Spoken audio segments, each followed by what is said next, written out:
అతిపెద్ద షాపింగ్ ప్రపంచం సిఎంఆర్ మన కరీంనగర్ లో ప్రముఖ సినీ తారలచే ఆగస్టు 9న గొప్ప ప్రారంభం. హలో సో కనిపిస్తుంది మనకి ఇప్పుడే హెలికాప్టర్లో నుంచి దిగి అక్కడి నుంచి ఒక డెడ్ బాడీని కూడా తీయడం జరిగింది. కనిపిస్తుంది మీకు ఇప్పుడు లైవ్లో అక్కడ చూశారు కదా. కంప్లీట్గా ఇక్కడైతే ఎవరిని రానివ్వట్లేదు. కేవలం మీడియాకి, రెస్క్యూ టీమ్కి, లోపలికి ఎలవ్ చేస్తున్నారు. అండ్ హెలికాప్టర్లలో దాదాపు కేంద్రం 31 హెలికాప్టర్స్ ఇచ్చిందనమాట. అంటే రెస్క్యూ టీమ్ కూడా చాలా పగడ్బందీగా ఎక్కడ డాగ్ స్క్వాడ్ స్కీమ్ కూడా మనకు అక్కడ కనిపిస్తుంది. ప్రతిదీ కూడా వాళ్ళు చిన్న ప్లేసెస్లో కూడా ఎక్కడైతే ఇక్కడ విలయ తాండవం జరిగిందో అండ్ వరద ఉధృతి ఎక్కువగా ఎక్కడ జరిగిందో చూసుకొని అండ్ ఆ ప్లేసెస్లో హెలికాప్టర్స్ కూడా మొత్తం సరౌండింగ్స్ అక్కడ కనిపిస్తున్నాయి. మీకు ఇంకా అక్కడ చివరి కూడా హెలికాప్టర్స్ కనిపిస్తున్నాయి చూడండి ఒకసారి. అండ్ ప్రతి చోట హెలికాప్టర్స్ కనిపిస్తున్నాయి. అన్ని చోట్ల కూడా వాళ్ళు ఐడెంటిఫై చేస్తున్నారు. ఆ బాడీస్ ఎక్కడ ఉన్నాయి, ఆ డెడ్ బాడీస్ని వెలికి తీసే ప్రయత్నం అయితే చేస్తున్నారు. అండ్ నిన్నటి వరకు మనకు వచ్చిన అంచనా అయితే దాదాపు 600 పైగా డెడ్ బాడీస్ని తీశారు. ఇంకా దాదాపు 1000 పైగా డెడ్ బాడీస్ ఉన్నాయని కూడా మనకి విలేజ్లో మిగిలిపోయిన కొన్ని హౌసెస్ ఉన్నాయి కదా, ఆ హౌసెస్లో ఉన్న వాళ్ళు కూడా చెప్తున్నారు. ఎందుకంటే ఆ ఇళ్ళల్లోనే మా అమ్మ ఉన్నారు, మా నాన్న ఉన్నారు, మా పిల్లలు ఉన్నారు, మా ఫ్రెండ్స్ ఉన్నారని కూడా ప్రతి ఒక్కళ్ళు కూడా ఏడుస్తున్నారు, బాధపడుతున్నారు. తిండి తిప్పలు లేకుండా 4 రోజుల నుంచి కూడా ప్రతి ఒక్కళ్ళు అల్లాడిపోతున్నారు. ఎందుకంటే ఇంతవరకు మా కేరళ స్టేట్ మేము ఇలాంటి చూసింది లేదు. వర్షాలు వచ్చాయి, వరదలు వచ్చాయి, చాలా ఇబ్బందులు పడ్డాము, ఫుడ్కి ఇబ్బంది పడ్డాము, కానీ ప్రాణ నష్టం ఇంతగా వాటిల్లేని లేదు. ఊరు కొట్టకపోయింది ఎప్పుడూ లేదు. అలాంటిది ఈరోజు నిజంగా మా కళ్ళ ముందే ఒక ఊరు కొట్టకపోతుంటే, మా వాళ్ళు కొట్టకపోతుంటే ఆపుకోలేక అంటే ఎవరం కూడా ఏం చేయలేమన్నమాట. ఎందుకంటే ఇక్కడ చూస్తున్నారు కదా, ఇప్పుడు చూడండి ఈ వాటర్ అనేది ప్రవాహం ఎంత గట్టిగా వేస్తుందో మనకు అర్థమవుతుంది. ఎందుకంటే మనమే లోపలికి వెళ్ళలేని పరిస్థితి. కొంచెం లోపలికి వెళ్తే దాదాపు మోకాళ్ళు లోతును కూడా ఈ బురదలో మనం కూరుకుపోతున్నాం. ఇప్పటికీ చూడండి ఆ వాటర్ చూడండి, ఆ వాటర్ అసలుకి చాలా అంటే మొత్తం ఈ భూమి మొత్తం కోసుకుపోయి మొత్తం ఒక ప్రవాహంలాగా ఇళ్ళ మీద పడిపోయింది. అది అక్కడైతే క్లియర్గా మీకు కనిపిస్తుంది. ఒక ఇల్లు మొత్తం కంప్లీట్గా కింద ఫ్లోర్ అంతా పోయిందనమాట. అండ్ ఇల్లులన్నీ కూడా పూర్తిగా పాడైపోయాయి, మొత్తం పడిపోయాయి. అక్కడ సైడ్ కనపడుతున్న ప్రొక్లైన్ కూడా చాలా వరకు ట్రై చేస్తుంది. ఎందుకంటే చాలామంది ఆ టైం 2 గంటలకు జరిగింది కాబట్టి ఈ సంఘటన అందరూ నిద్రపోయే కార్యక్రమంలో ఉంటారు కాబట్టి ఆ నిద్రపోతున్న వాళ్ళు అది గమనించలేక ఇళ్ళ కింద కూరుకుపోయారు. శవాలు దెబ్బగా మారిపోయింది ఈ ఏరియా చెప్పాలంటే.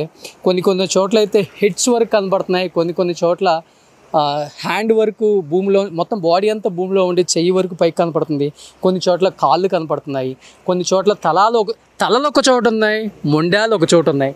నిజంగా ఇది కళ్ళతో చూస్తుంటే మనకి నీళ్ళు ఆగట్లేదు. ఎందుకంటే టీవీలో చూసినప్పుడే ఈ సన్నివేశం ప్రతి ఒక్కరిని కూడా కలిచివేసింది. ఇలాంటి ఒక సంఘటన మళ్ళీ జరగకూడదని కోరుకోవాలి. ఎందుకంటే కొండ చర్యలు అనేవి విరిగిపడిన ప్రాంతం అయితే ఒకసారి నేను అక్కడికి వెళ్ళడానికి కూడా ప్రయత్నం చేస్తున్నాను. ఎందుకంటే ఆల్రెడీ ఇంకా ఇక్కడ వర్షం పడుతుంది, ఆ సైడ్ అంతా వర్షం పడుతుంది. అందరూ కూడా చాలా రిస్క్ తీసుకొని ఇంకా ఎవరైనా బతుకున్నారేమో హోప్తో. ఎందుకంటే ఇవన్నీ కూడా టీ అండ్ కాఫీ తోటలు అటు పైన ఉన్నాయి. ఇది మొత్తం కూడా టీ తోటలు అనమాట. దీంట్లో పనిచేసే వాళ్ళే దాదాపు 400 మంది పైగా ఉన్నారని చెప్తున్నారు. ఆ 400 మంది అయితే పూర్తిగా కొట్టకపోయారు, మనకు క్లియర్గా అర్థమవుతుంది. అక్కడ ఇల్లు అయితే ఏమీ లేవు. మొత్తం అక్కడ ఏరియా మొత్తం శవాలు దెబ్బగా మారిపోయింది. అండ్ కొండ చర్యలు విరిగిపడ్డాయి. ఫస్ట్ ఆఫ్ ఆల్ ఆ కొండ చర్యలు మీకు కనపడుతుంది కదా, ప్రతి చోట మనం వెళ్ళే ప్రతి చోట కూడా ఇదే పరిస్థితి అనమాట. కాలు పెడితే చాలు ఎక్కడ ఏముంటాయో తెలియదు అనమాట. అండ్ కాలు పెడితే కొన్ని చోట్ల శవాలు కూడా కనిపిస్తున్నాయి. అండ్ అంటే మనుషులు కూరుకుపోతున్నారు అనమాట లోపల. సో నేను కూడా చాలా ప్రయత్నం చేస్తున్నాను లోపలికి వెళ్ళడానికి, బట్ ఎక్కడ చూసినా ఇదే పరిస్థితి. ఇక్కడ ఒకసారి అటు నుంచి వెళ్ళే ప్రయత్నం చేద్దాం, అక్కడ కూడా అలానే ఉంది. నిన్న కూడా ప్రియాంక గాంధీ గారు అండ్ రాహుల్ గాంధీ గారు వచ్చినప్పుడు కూడా అక్కడ ఒక వంతెన వేశారు. ఆ వంతెన ద్వారా, ఆ మార్గం ద్వారా పోవడానికి కొంత ట్రై చేస్తున్నారు. కొంత లోపలికి వెళ్ళి చూపించే ప్రయత్నం చేద్దాం. ఒకసారి లోపలికి అయితే వెళ్దాం ఇంకా ఇక్కడి నుంచి. సో ప్రతి చోట కూడా అంతే ఉందండి. ఎందుకంటే ఇక్కడ ఎక్కడ కాలు పెట్టాలన్నా భయం వేస్తుంది మనకి. ఎందుకంటే ఫుల్గా బురద ప్రాంతంగా మారిపోయింది మొత్తం. ఎందుకంటే నిన్నటి వరకు కూడా ఇది ఒక టూరిస్ట్ ప్లేస్. మనం చూస్తూనే ఉన్నాం, బయట ఎన్ని టూరిస్ట్ ప్లేస్లు కనిపించాయి మనకి, ఎంత అందంగా ఉంది ఈ ఏరియా. చివరికి ఈ అందమైన ఏరియా ఈరోజు ఇలా మారిపోయిందనే ఒక బాధ అయితే ప్రతి ఒక్కరి కళ్ళలో కూడా కనిపిస్తుంది మనకి. లోపలికి వెళ్దాం ఒకసారి. దాదాపు 1500 మంది అని చెప్తున్నారు, ఇప్పటి వరకు 600 పైగా మాత్రమే దొరికారంటున్నారు. అంటే హోప్ ఉంది, ఎక్కడో మా వాళ్ళు బతుకుంటారనే హోప్ అయితే కొంతమంది రిలేటివ్స్కి కూడా కనపడుతుంది మనకి. ఇంకొక 900 మంది పైగా కనిపించాలి అని చెప్తున్నారు. ఒకసారి ప్రయత్నిద్దాం మనం. సో ఇదంతా కూడా ఇప్పుడు తాత్కాలికంగా తయారు చేసిన వంతెనలు అనమాట. ఎందుకంటే కంప్లీట్గా ఇక్కడ మొత్తం ఏవైతే ఇల్లులు ఉన్నాయో ఆ పూర్తి స్థాయిలో ఉన్న ఇల్లులు మొత్తం కూడా కొట్టకపోయాయి. మీకు కనిపిస్తూ ఉంది కదా, కంప్లీట్ ఇల్లులు ఉన్న ప్రాంతం అంతా ఒక నదిలాగా తయారైపోయింది అనమాట. ఆ నదుల్లో నివసించే వాళ్ళు ఎవరు కూడా కనిపించటం లేదు. అండ్ ఇటువైపు కనిపిస్తుంది మీకు ఈ షటర్లన్నీ కూడా కుంగిపోయాయి, మొత్తం వరదలో కొట్టకపోయాయి. కొన్ని అయితే కొంత ప్రాంతం మాత్రమే కనిపిస్తుంది మీకు క్లియర్గా. అటు సైడ్ చూస్తే కొంత ప్రాంతం కనిపిస్తుంది. మొత్తం కూడా ఈ ఏర్పాటు మొత్తం కూడా పోలీస్ సిబ్బందితో, రెస్క్యూ సిబ్బందితో అండ్ వైద్య సిబ్బందితో నిండిపోయింది. ఎందుకంటే ప్రతి ఒక్కళ్ళు కూడా వాళ్ళ వంతు వాళ్ళు కష్టపడాలి. ఎవరన్నా బతుకుంటారేమో వాళ్ళని మనం కొంచెం బయటికి తీసుకొద్దాం అన్న ప్రయత్నం అయితే చేస్తున్నారు. ఎందుకంటే ఈ మొత్తం కూడా నదీ ప్రాంతంతో నిండిపోయి ఆ రోజు కొట్టకపోయిన ప్రాంతం కాబట్టి ఎక్కడైనా బతుకుంటారన్న ఒక హోప్ అయితే ఉంది. ఒకసారి లోపలికి వెళ్దాం.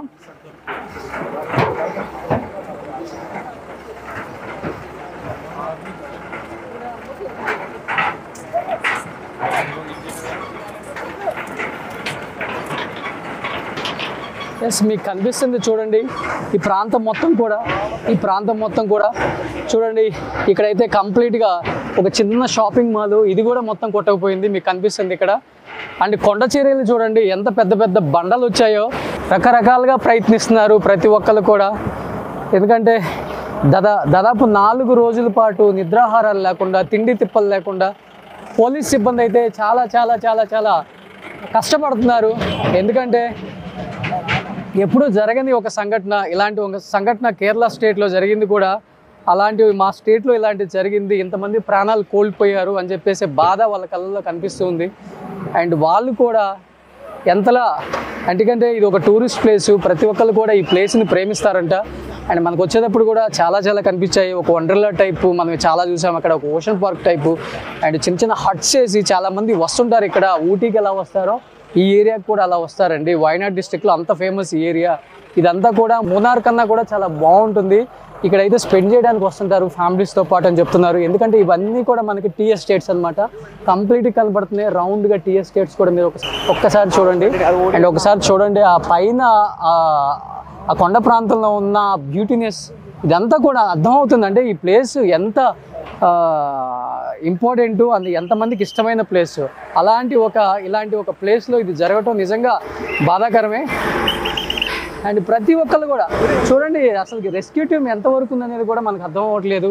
దాదాపు 4 కిలోమీటర్ల వైపు ఉందన్నారు రెస్క్యూ టీము.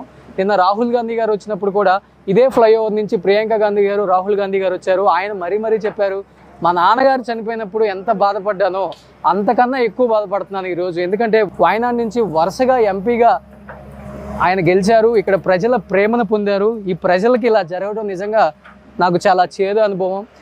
నా ఎంపీ పరిధిలో ఉన్న ఈ కాన్స్టిట్యున్సీ కూడా ఆయన పరిధిలోనే ఉంటుంది కాబట్టి వయనాడ్ ప్రజలు నాకు ఎంతో ఇచ్చారు. వయనాడ్ ప్రజలకు నేను చాలా ఇద్దాం అనుకున్నాను. ఇంతలో నా పరిధిలో ఇలా జరిగిందన్న ఒక బాధ ఆయన కూడా నిన్న మీడియా ముందుగా చెప్పారనమాట. అండ్ ప్రియాంక గాంధీ గారు కూడా మరీ అంటే వాళ్ళ కళల్లో మాట్లాడేటప్పుడు ఆ ఎమోషనల్ కూడా మనకు కనిపించింది, ఎంత బాధపడ్డారో వాళ్ళు. అంటే వాళ్ళు ప్రత్యక్షంగా కొన్ని చూశారు కాబట్టి, ఎక్కడ ఏం జరిగిందో చూశారు, లోపలికి వెళ్ళి చూశారు. అండ్ ప్రతిదీ కూడా వాళ్ళ కళ్ళతో చిన్నది కూడా అబ్జర్వ్ చేశారు కాబట్టి వాళ్ళకి అంటే కొన్ని బాడీలు చూస్తుంటే చెయ్యి కనపడుతుంది, మొండాలు కనపడుతుంది, తలలు మాత్రమే మిగిలిన బాడీస్ చూసాం మనం. కొన్ని కాళ్ళు మాత్రమే మిగిలిన బాడీస్ చూసాం. కొంతమంది అయితే ఇదే మట్టి కింద, ఇప్పుడు ఇక్కడ మనం ఏదైతే నిలబడ్డామో ఈ మట్టి కింద చాలా ఇల్లులు ఉన్నాయని చెప్తున్నారు.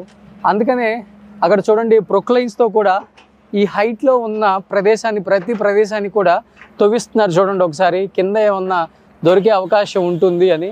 ఎందుకంటే మీకు ఇల్లులు కనిపిస్తున్నాయి చూడండి, ప్రతి ఒక్కటి కూడా ఐరన్ గ్రిల్స్ అండ్ పిల్లర్స్తో పాటు పూర్తిగా కొండ చర్యల కింద మునిగిపోయిన ఈ ప్రాంతం చూస్తుంటే దీని కింద ఇంకొక ఇల్లు కనిపిస్తుంది. చూశారు కదా, ప్రతి ఒక్క చోట పిల్లర్స్, ఇదిగో ఇంటి పిల్లర్స్, ఈ మట్టి కింద ఇల్లులు ఉన్నాయన్నమాట. ఆ ఇళ్ళల్లో మనుషులు అలానే శిథిలమైపోయారు. వాళ్ళని తీసే ప్రయత్నం అయితే ఏమాత్రం వాళ్ళు వదులుకోవట్లేదండి. అట్లీస్ట్ వాళ్ళ బాడీస్ వాళ్ళ బంధువులకి ఇవ్వాలన్న ఒక ప్రయత్నం అయితే ప్రతి ఒక్కళ్ళు కూడా చాలా స్ట్రాంగ్గా చేస్తున్నారు. కొంచెం లోపలికి వెళ్దాం, ఈ పరిస్థితులు ఏంటో చూద్దాం ఒకసారి.